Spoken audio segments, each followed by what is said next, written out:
Action सामने आया है। केंद्र सरकार ने एक नोटिस जारी किया है।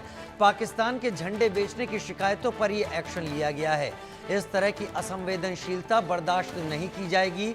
ऐसी सामग्री को तुरंत हटाया जाए। नियमों का पालन करें। केंद्रीय मंत्री प्रहलाद जोशी ने यह जानकारी दी है। ई कॉमर्स कंपनियां जिनके नाम आप टीवी स्क्रीन पर देख रहे हैं, इन कंपनियों को सीधा सीधा नोटिस जारी किया गया है। भारत में पाकिस्तान के झंडे बेचने को लेकर यह नोटिस जारी किया गया है।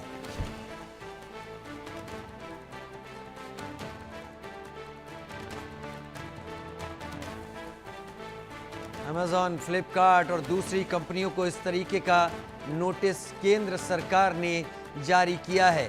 पाकिस्तान के झंडे बेचने की मिली शिकायतों पर यह एक्शन लिया गया है और कहा गया है कि इस तरह की असंवेदनशीलता बर्दाश्त नहीं की जाएगी।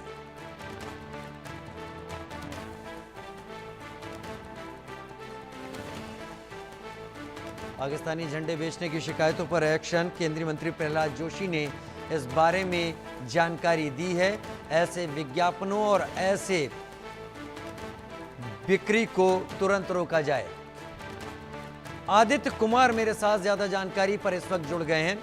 आदित्य, बड़ा कदम है भारत की सरकार का ये, क्योंकि चोरी छुपे भारत में अगर पाकिस्तान के झंडे बेचे जा रहे हैं तो ऐसे और भी उत्पाद होंगे जो कि ऐसे ऐतराज के दायरे में आते होंगे। आदित्य जी बिल्कुल राजीव सर, आपने सही कहा कि और ये बहुत ही बड़ा कदम है। जितने भी ई कॉमर्स वेबसाइट हैं, चाहे फ्लिपकार्ट हो या अमेजोन हो, और इस तरह की जितने भी वेबसाइट हैं, उन सभी को ये निर्देश दिया गया है पाकिस्तान के झंडे लगे हुए जितने भी प्रोडक्ट हैं उन सभी पे रोक लगाई जाए, उनको न बेचा जाए। और क्योंकि जिस तरीके से भारत और पाकिस्तान के बीच में हालात रहे हैं, जिस तरीके से ऑपरेशन सिंदूर हुआ और जिस तरीके से विश्व स्तरीय मंच पर जिस तरीके से पाकिस्तान भारत को लेकर प्रोपेगेंडा कर रहा है और जिस तरीके से लगातार जो आतंकी जो हमले हैं उसको कर रहा है, उसके बाद ये फैसला लिया गया है। लोग लगातार शिकायत कर रहे थे कि जितने भी इस तरह के वेबसाइट हैं उन सभी वेबसाइट पे इस तरीके की सामग्री जो है वो बेचे जा रहे हैं, जिसपे पाकिस्तान का झंडा लगा है और साथ ही साथ पाकिस्तान के जो अन्य जो चीजें होती हैं जिसपे पाकिस्तान का झंडा समेत जो भी चीजें हैं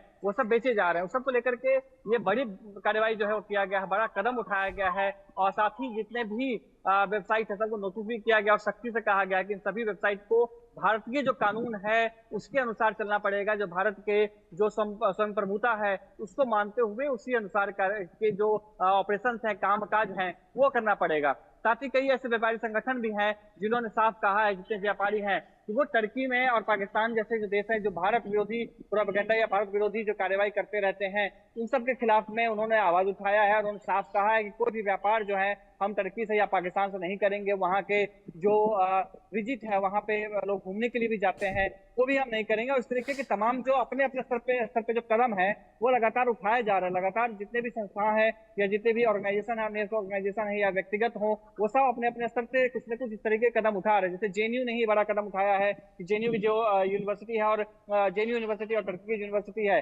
उनके बीच में जो चल रहा था आपसी सहमति के साथ में जो कार्यक्रम चल रहा था उसको भी निरस्त किया गया। इस सब को देखते हुए ये जितने भी ई कॉमर्स वेबसाइट है उन सभी वेबसाइट को नोटिस जारी किया गया है कि भारत में रहना है, भारत में कामकाज करना है तो भारत के संप्रभुता के अनुसार आपको काम करना पड़ेगा। भारतीय संप्रभुता जो है उसी के अनुसार आपको कामकाज करना पड़ेगा और सामान की बिक्री करनी पड़ेगी। और ये नोटिस जो है जारी भी किया गया। साथ ही जो ट्विटर अकाउंट है उन ट्विटर अकाउंट्स में भी ये पोस्ट करके बताया गया है। जी राजीव सर, बहुत शुक्रिया आदित्य, मेरे साथ इस जानकारी के साथ आप जुड़े और आपका।